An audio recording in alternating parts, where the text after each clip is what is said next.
Welcome to Three Count Commentaries. This is your host, MagMongoSlade. So, we're going to talk about Smackdown from February the 9th, 2023.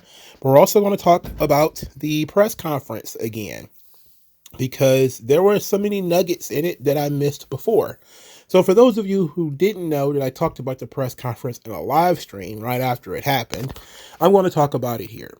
So Roman Reigns basically chose The Rock, saying that Cody Rhodes had missed his opportunity. He had passed it over to The Rock, and when you hesitate, kids, your hesitation is lost. Roman Reigns, the tribal chief, he's the one making the choice, and he chose to wrestle The Rock at WrestleMania.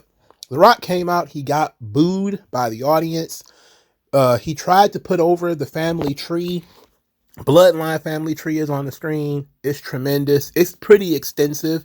It's got Jimmy Snuka's family on there, so Tamina's on there. I think, was he Deuce or Domino? One of those guys were on there. Pretty much everybody. Jacob Fatu, Zilla Fatu, everybody's on there. He explains that their families are bonded by blood. They took a blood oath, which means something in Samoan. And this led to a lot of people making jokes about them not really being related, which we'll talk about maybe in a minute or so. So Roman Reigns and The Rock, they have a little bit of a stare down.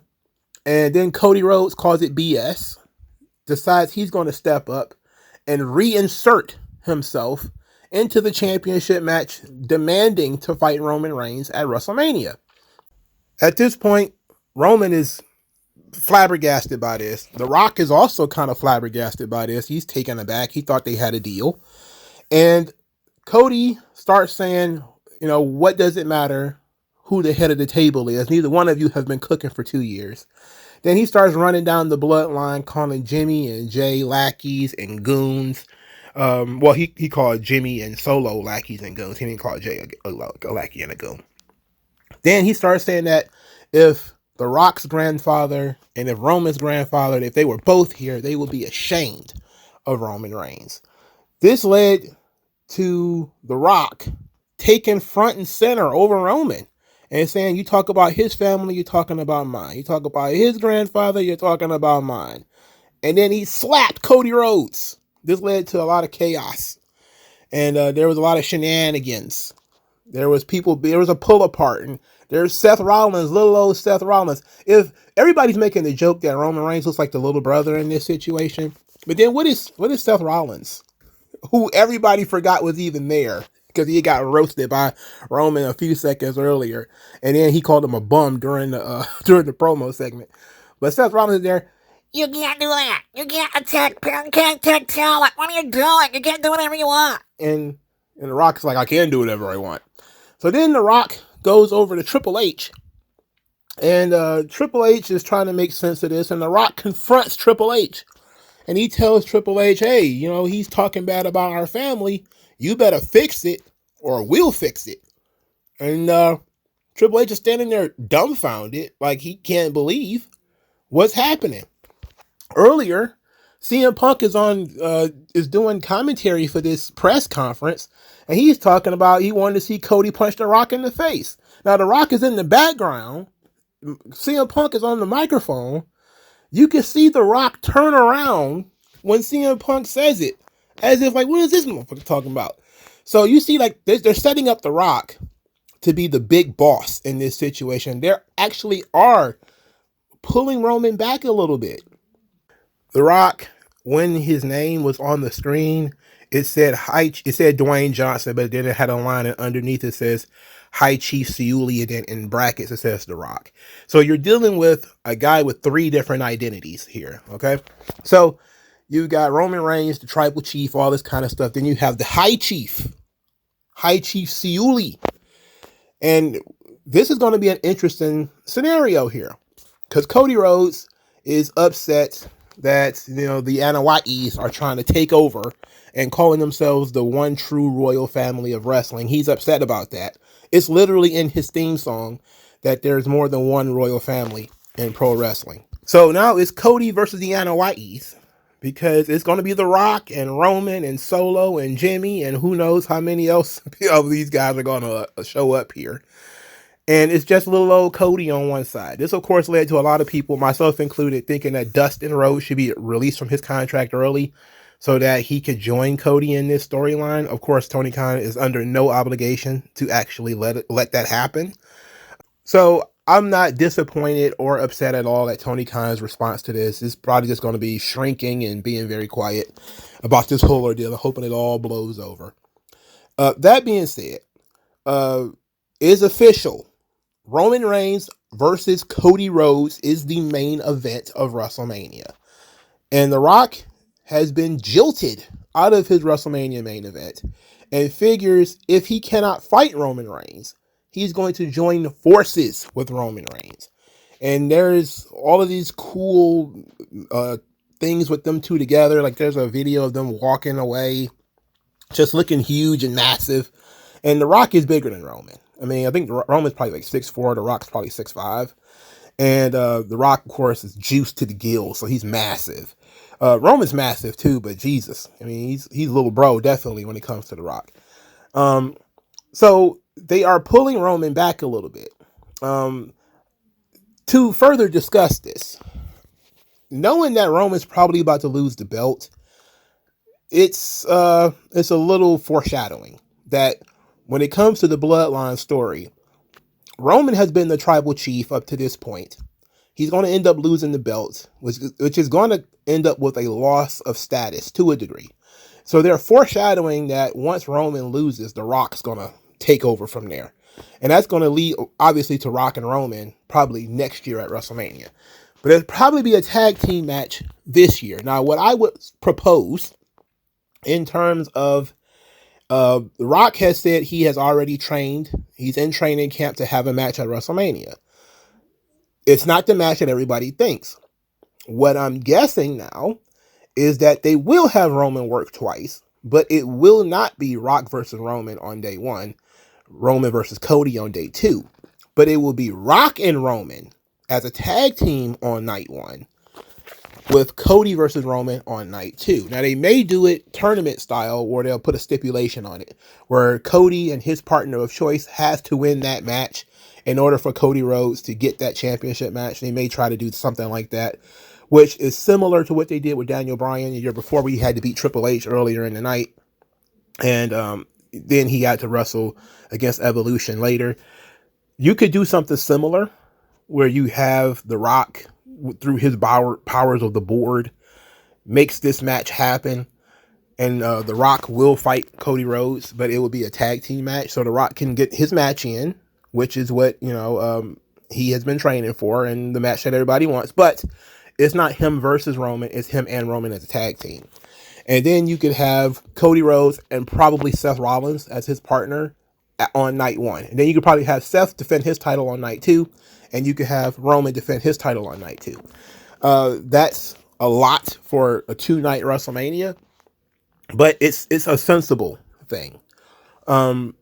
Now, I would probably have chosen a different partner for Cody rather than Seth Rollins, but I mean, it's kind of short notice. I mean, they are pivoting, because the idea I can see was Rock and Roman. I mean, that's pretty obvious. It's obvious from anybody who has eyeballs that the plan for WrestleMania was Rock versus Roman Reigns. Everybody bitching, complaining, pitching a fit, led to The Rock end up turning heel. He ended up turning heel on Pat McAfee's show, which is the most humorous thing about all of this. Is The Rock is so meta that The Rock turned heel in an interview with Pat McAfee, not even like on screen, but he turned heel when you talk about Cody Rhodes fans shoving chicken McNuggets up their ass and all this kind of stuff. And still trying to be nice, still trying to say, hey, I love Cody, I love Cody's fans. And then later that same day, he slapped Cody in the face for being disrespectful. This thing is out of control. A lot of the haters are saying it's poor storytelling. It's clearly a pivot.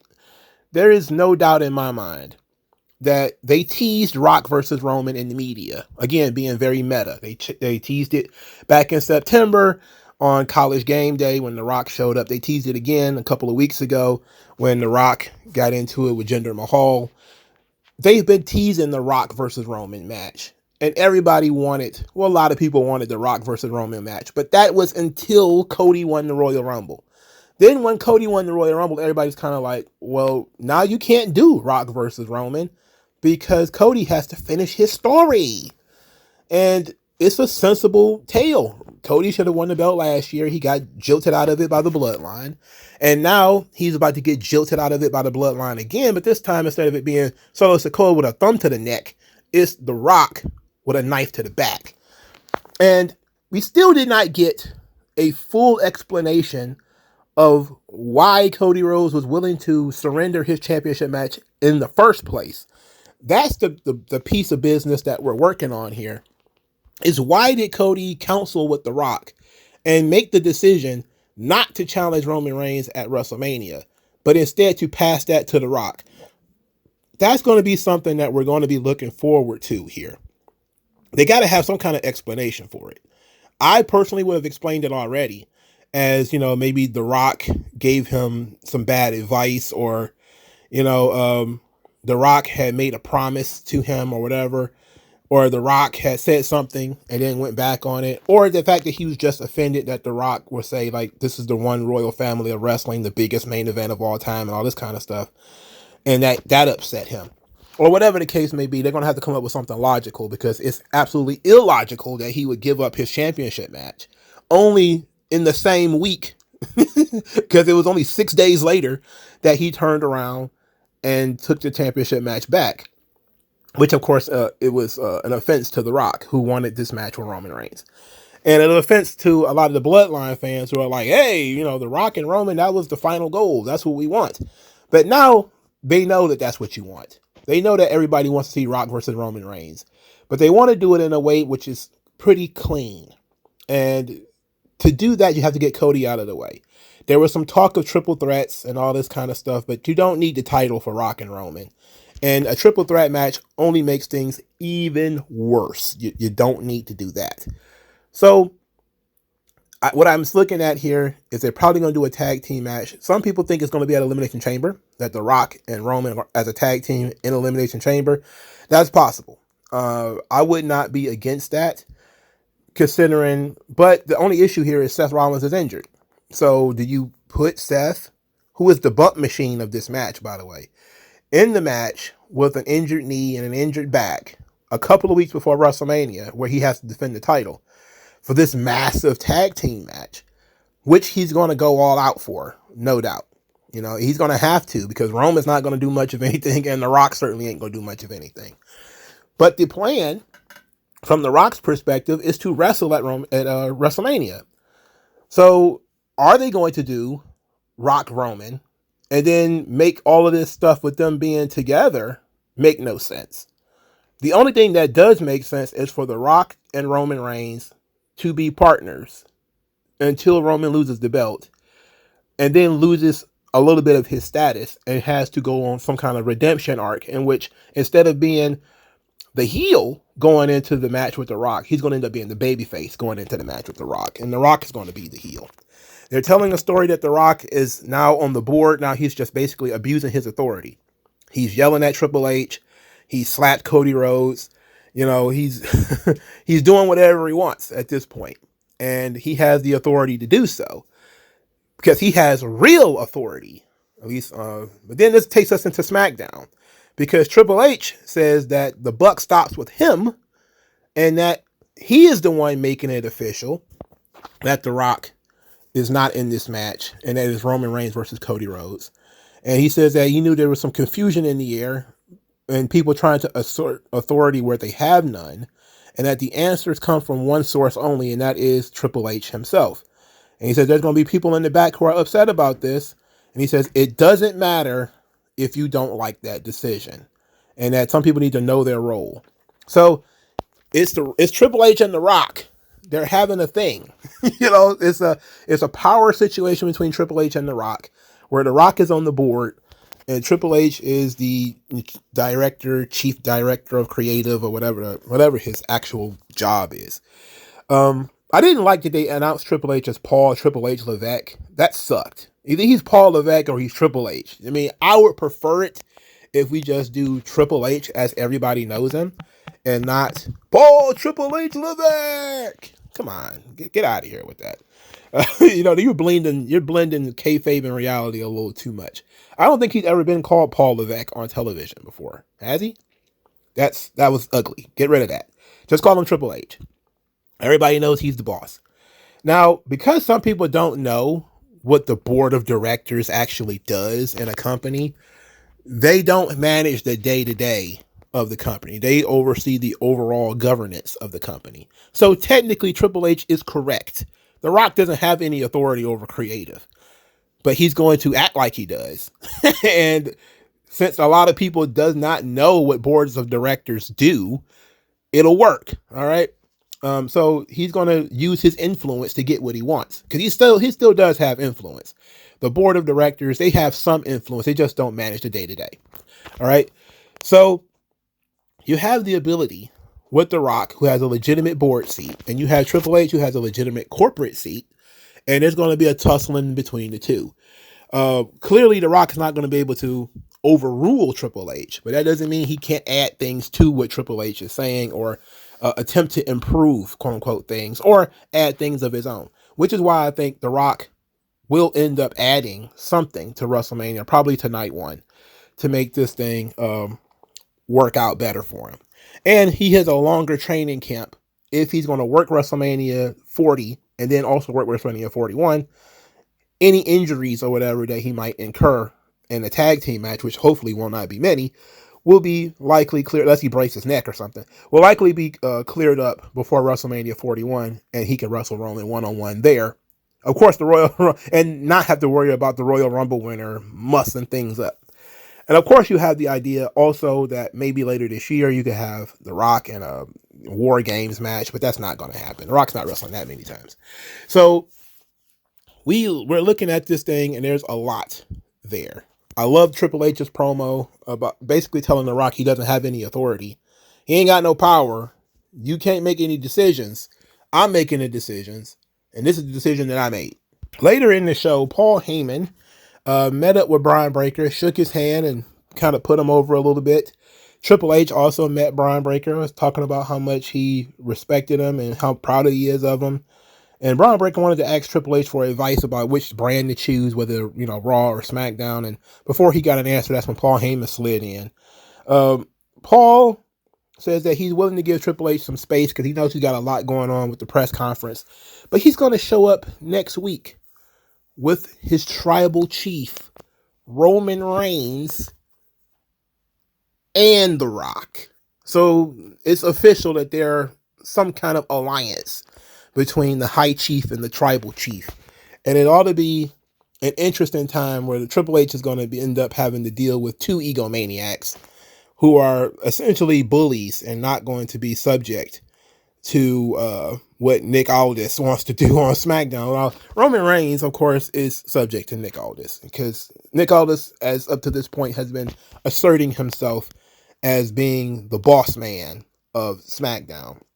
But he can't tell The Rock what to do. So that's kind of a situation that you have here where Triple H can't tell The Rock what to do. Nick Aldis can't tell The Rock what to do.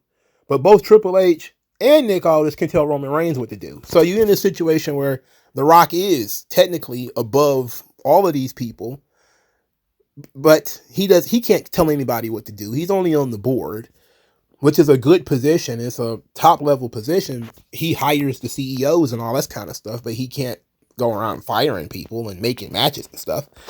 But he has some level of influence, even if it's just symbolic.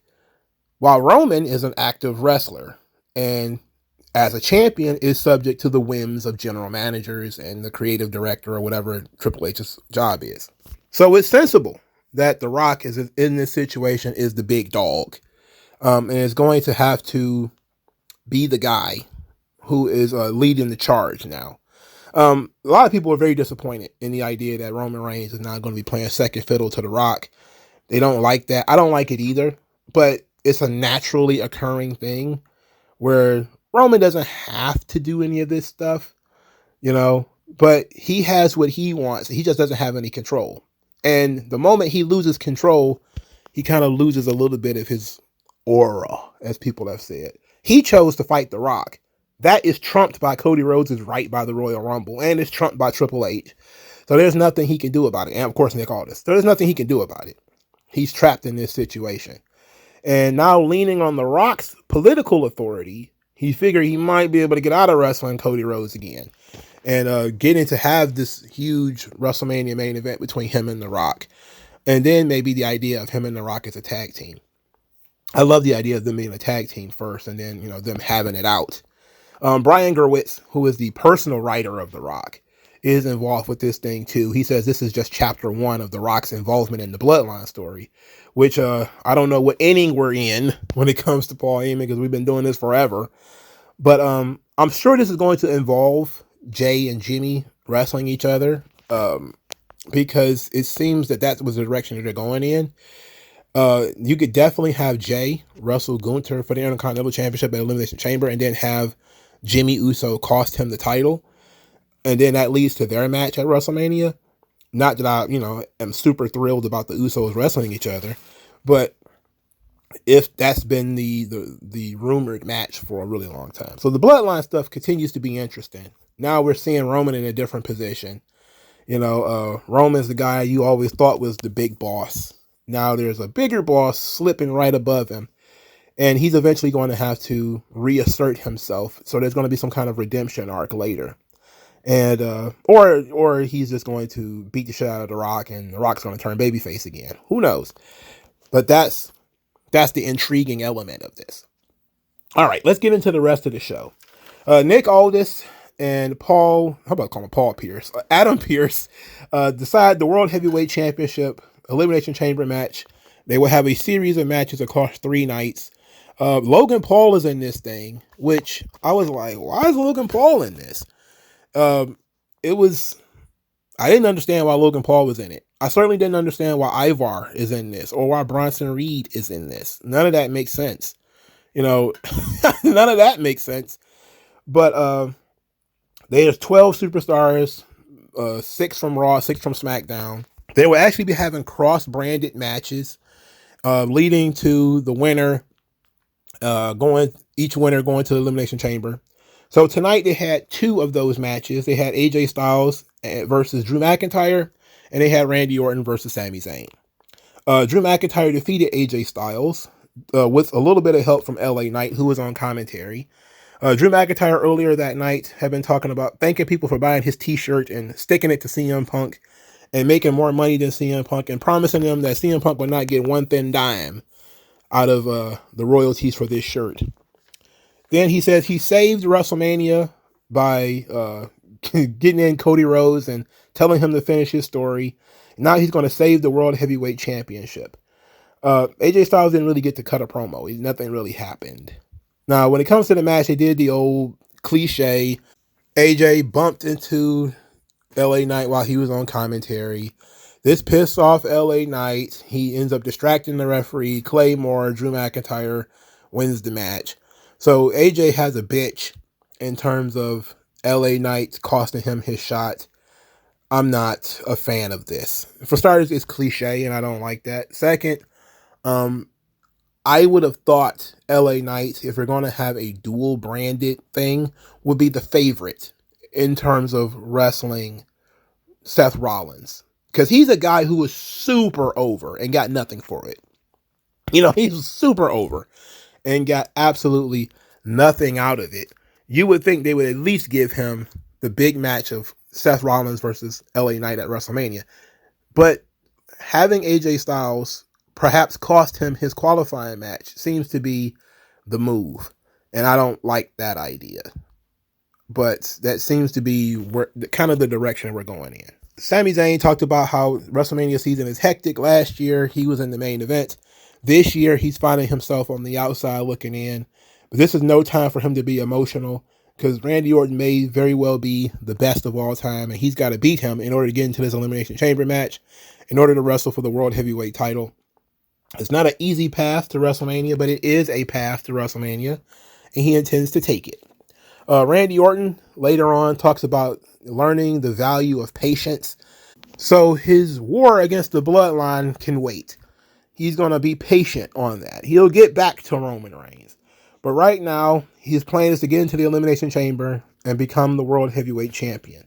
They have a very solid match, Sami Zayn versus Randy Orton. Randy Orton wins the match with an RKO, only deciding to do some bumps in the match. Now, I was actually very impressed at Randy Orton's performance here because Randy is not out here trying to take a lot of bumps. But he did a superplex. Now, Sami Zayn does his moonsault off the barricade. Randy Orton was stunned and just kind of spun around in a circle and went down on his knees and went down. He didn't take a bump. But he decided just a few minutes later, I'm going to do a superplex from the top rope. And then did it. I was like, yes, we're not bumping for the guy, but I'll do my own thing to make myself look good. He ends up winning the match with the RKO, won the match clean. Camera is very focused on Sami Zayn afterwards because now Sami is out of options. You know, he's in the Seth Rollins position. What was this, 2 years ago, where Seth was trying to get into WrestleMania and it wasn't working, and all of the options started, the doors started to close. You know, the windows closed, and now there's not that many positions left. They're doing that now with Sami Zayn, where, you know, he was a beloved babyface who was in the main event of WrestleMania last year, but now he's lost in the shuffle. He doesn't really know where he fits in. And I like this. I don't know where they're going with it, because what is there for him to do? I'm guessing maybe Gunther, maybe Sami Zayn versus Gunther for the Intercontinental Championship. But there's so many people who could be in these situations. And I know that there is a rumor that Gunther is going to be in a ladder match. I also heard that Logan Paul is going to be in a ladder match. We'll see. I don't like either one of those ideas, but I think it will be more likely for it to be Logan Paul than anything. Because speaking of Logan Paul, he was very upset that he was being put in this championship Elimination Chamber match. He said he shouldn't be in a qualifying match because qualifying matches are up for unqualified people, which is a great point. He should be in the Rock's position. He should be showing up, smacking people, and getting back on the jet. He is then told that his qualifying opponent is The Miz. The Miz. I forgot The Miz was even in there. All right. Logan Paul versus The Miz. They will be wrestling next week on Smackdown. So Logan Paul is also upset that he has to fight for free on television. He's not a fan of that. But they're doing a show. I think next week's show is in Utah or something, and they're going to have The Rock there, and Logan Paul is going to wrestle on television. I mean, they're really building up that Utah show. You would think they were in a big market city. Lashley, his opponent has been announced as Bronson Reed, and his plan is to win the Elimination Chamber and make WrestleMania almighty. Dominic Mysterio says that he's going to slap the taste out of whoever his opponent is, and they find out that it's Kevin Owens. And I'm not thrilled about that because it just means Kevin Owens is going to go in there. R-Truth shows up and thinks that Kevin Owens is The Miz. I don't know why. Why would he think that Kevin Owens is The Miz? And said that he's supposed to be on Raw. He better hope that Nick Aldis don't catch him on SmackDown. And the crowd absolutely exploded when R-Truth came on television. I got to tell you, there's not many people are quite as over as R-Truth without ever winning a championship or any kind of big accolade. No Royal Rumbles, no King of the Rings, nothing like that. Just pure talent. R-Truth being super over. It's great. Thumbs up to R-Truth. I love him. I also love Pretty Deadly. And they're looking to the sky and see a cloud that looks like Queen Elizabeth. And what they call Lizzie. And then they curse Pete Dunne for what he did to, I think it was Kit Wilson's hand, for bending his fingers and all this kind of stuff. So he had like some kind of claw with like tape on it and stuff. This led to Pete Dunne and Tyler Bates versus DIY in a match I did not want to watch. I forgot these people were even doing this tag team tournament thing. This sucked. I know some people think they're work rate guys. Oh, but to me, it's midgets running around doing. I know this is better than Rampage and better than Collision for some people, but come on. For me, at least the midgets were one entertaining guy. Tommaso Ciampa is at least cool. You know, he's at least a good heel. He's a smaller man, but come on. But the other team is Pete Dunne and Tyler Bate. They suck. Both of them suck. I don't want to watch this. I don't want to see this. I have no interest at all in this. And then Tyler Bate and Pete Dunne won. And I'm like, great. I hate this. I hate it. Because at least I don't even get to see Tommaso Ciampa anymore.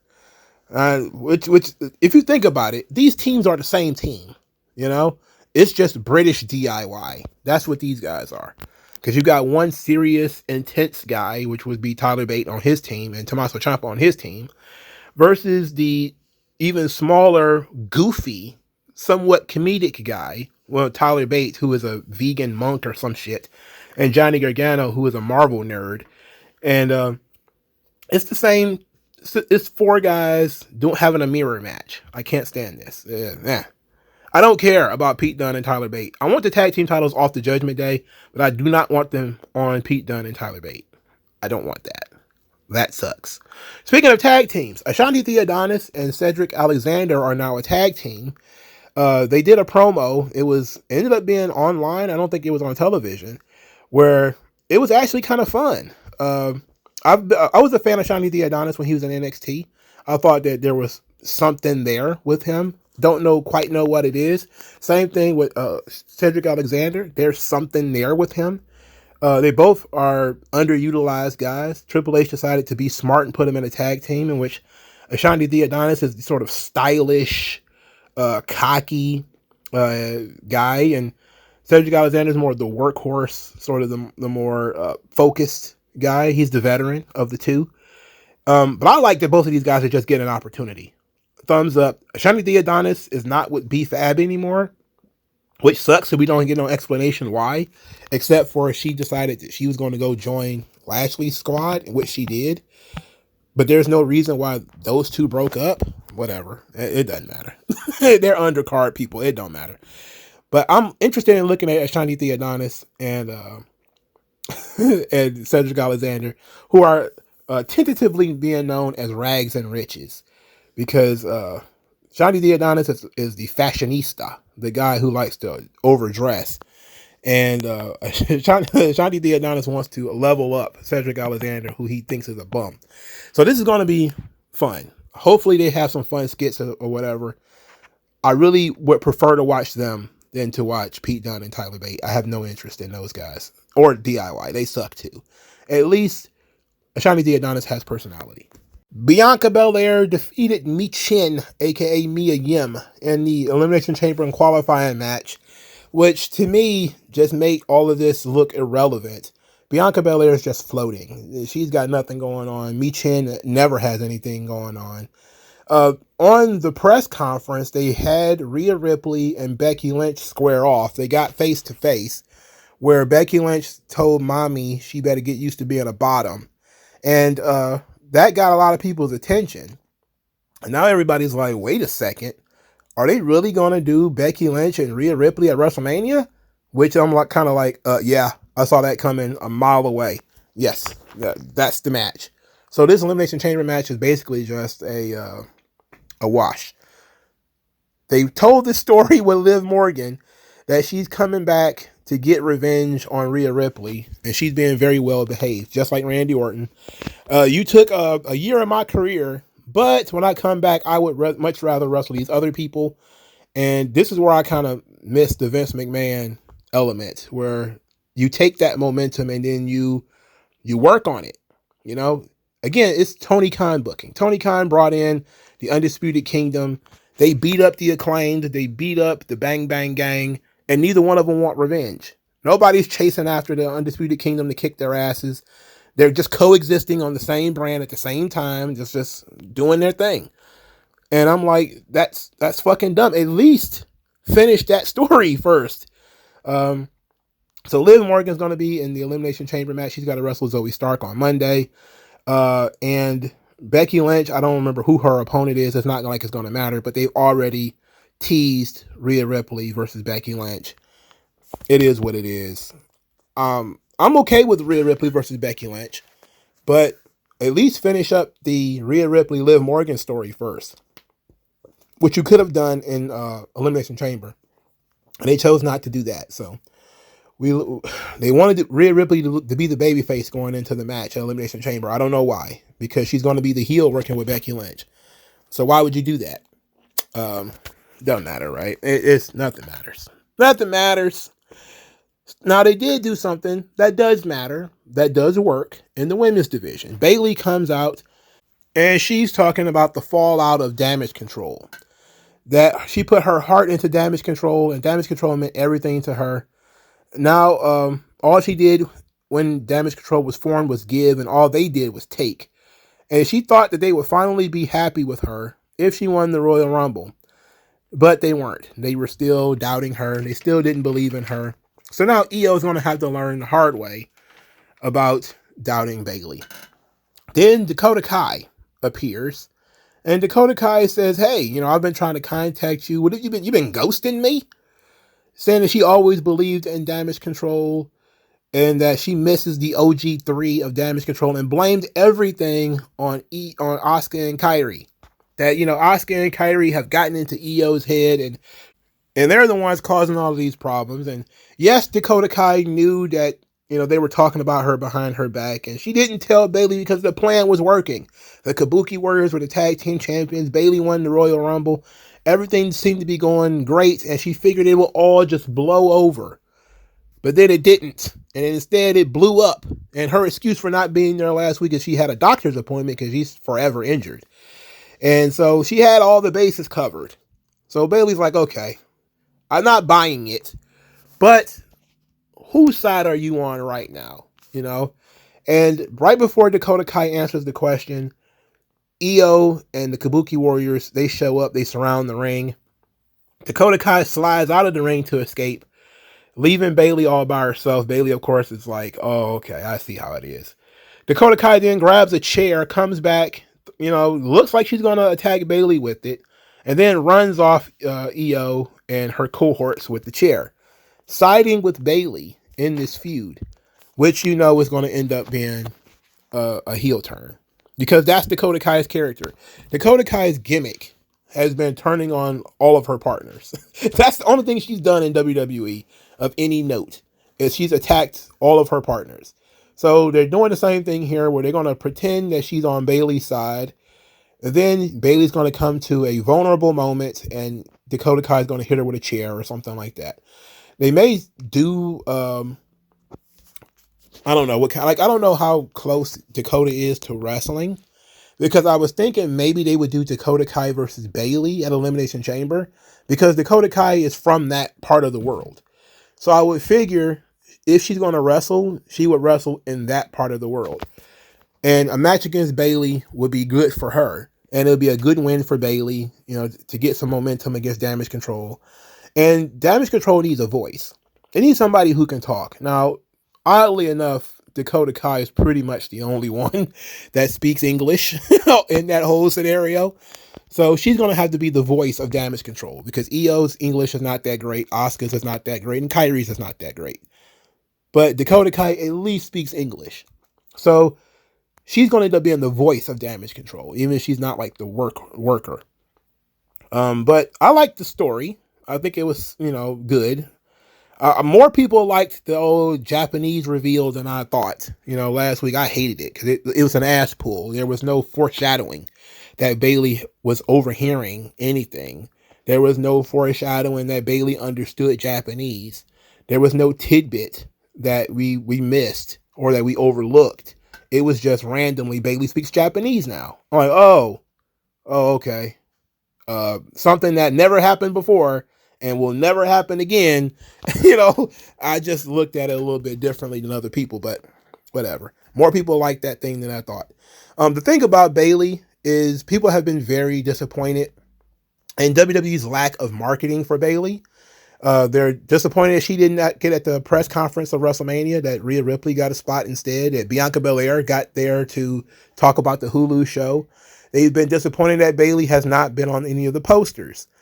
They're disappointed that Bayley has not been featured in any way in terms of WrestleMania. And then there's people out there who think that Bayley versus Io Sky should be a main event, meaning close the end of night one of WrestleMania, due to the storyline that they've built up with Damage Control. What they don't understand, what I've been trying to tell people, is that Vince McMahon often made hard decisions, right? And the hard decisions are knowing what place a talent is on the roster. Triple H is pushing Bayley beyond the point of where she should be on the roster. Bayley can wrestle one-on-one for the title at WrestleMania. I don't have a problem with that. But Bayley clearly is not one of your most marketable talents. So Bayley should not have won the Royal Rumble. All right. Bayley is the Sami Zayn, the Chris Jericho, that kind of highly respected sort of babyface that you could put in that position and give them the big moment. But they're not the ones you put on the posters. They're not the ones you're going to sell a ton of action figures and stuff of. So Triple H is doing Bayley a huge favor by giving her damage control in the first place, and then them absolutely barely being over up until this point. You know, point of Bayley winning the Royal Rumble and everything. Now they're starting to draw a little bit. But that was a huge gift. And now he gives them a bigger gift, which is, you know, the Royal Rumble spot. But the marketing team is kind of like, we would much rather Bianca come out there and talk about her Hulu show than put Bayley out there. All right? We would much rather have Bianca on in the commercials. We would much rather have Bianca on the poster because, you know, we would much rather have Bianca doing stuff because she's like one of the faces of Slim Jim or something like that. She's a big part of their marketing gimmick than Bayley. And people are kind of like, why won't you put Bayley in this position? It's like, it's already been done. Bayley is not that interesting to the corporate side. She's interesting to the wrestling side. The wrestling fans, the people who highly respect her, absolutely. She's one of the top stars. She's great. I love me some Auntie Pam. But she's not next level. She's not Becky Lynch. She's not Charlotte. She's not Bianca. She's not Rhea. You know, she's further down. And every year she goes further down that list because other people go up, you know. So, I don't know. I don't think Vince would have put Bayley over in the Royal Rumble. He might have, because I know he was a fan of Bayley too. But I see he would have made the hard decision and would have just said, we got to go with Becky Lynch winning it because it's the biggest marketable match that we could do would be Becky Lynch versus Rhea Ripley. You could put Becky Lynch on the posters. You could put Becky Lynch on the press conference. You could sell merchandise with Becky Lynch's name on it. She's loved all over the world. She's respected. She has all the accolades that Bayley has. Plus, she's popular in terms of mainstream popular.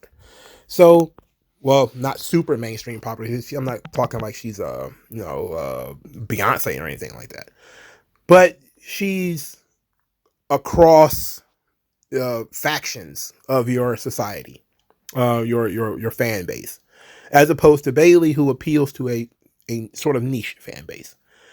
And it's very unfortunate that people don't want to hear the truth. And the truth is Bayley simply does not appeal to people the same way Bianca Belair does, or Rhea Ripley, or Becky Lynch, or some of the other women. Therefore, she really shouldn't get the opportunities that they get. She shouldn't be promoted as much.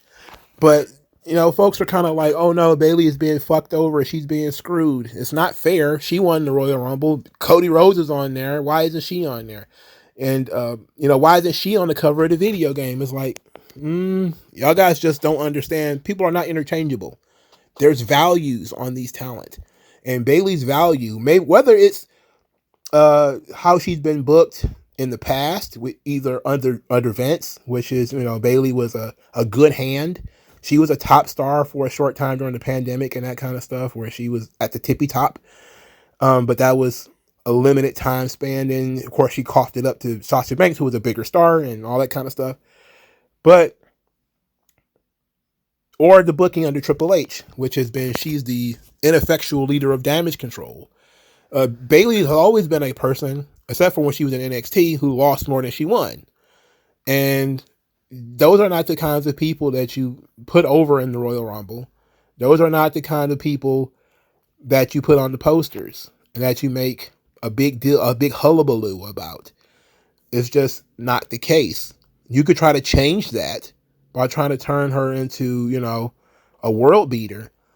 But I think you just basically do yourself a disservice, Because now you have extremely popular folks like Bianca Belair who are standing on the outside of WrestleMania, and you have people who are barely over like Io Sky in prominent spots in WrestleMania, and people are going to be rubbing their chin like, how is the person who does all your commercials not have a match at WrestleMania, but somebody who barely speaks fucking English has a match at WrestleMania? That doesn't make sense.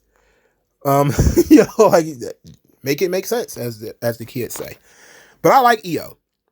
I love Bianca. I love Auntie Pam. I'm just being honest about people's position. And this is like the third or fourth week I've had to do this because I keep seeing it. And of course, you're not going to be able to change everybody's mind. I just want everybody to understand that when you're an underneath guy and you break through like a Chris Benoit or somebody like that, your marketability is typically tied to whatever storyline you're involved with at that time. And this is why the Daniel Bryan situation happened.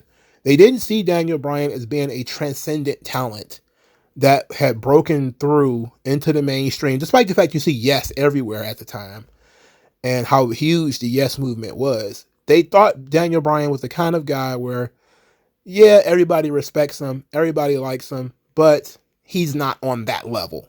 He's not a mainstream star like Batista. So we put Batista over in the Royal Rumble, not Daniel Bryan. And that pissed a lot of people off, and it pissed more people off than they thought. And a similar thing happened with Cody Rhodes this year, where they say, oh yeah, Cody's one of our most popular talents, but he's not transcendent. We're not looking at Cody from the perspective of he's bigger than The Rock, because he's not. But what they underestimated was the emotional investment in that story. Just like Daniel Bryan, they underestimated the emotional investment in that story. They underestimated how the people wanted the payoff. And it was a similar situation with Kofi Kingston. And all of these people have the same thing in common with Bayley. Highly respected, workhorses, been there forever. People feel like they've earned it. Sami Zayn, similar story last year, going into Elimination Chamber. People have an emotional attachment to these talents. And a lot of it is wrestling fans, not necessarily mainstream fans, but wrestling fans, people who've been around for a long time, love their matches, love their gimmicks, love their characters, love storylines that involve them.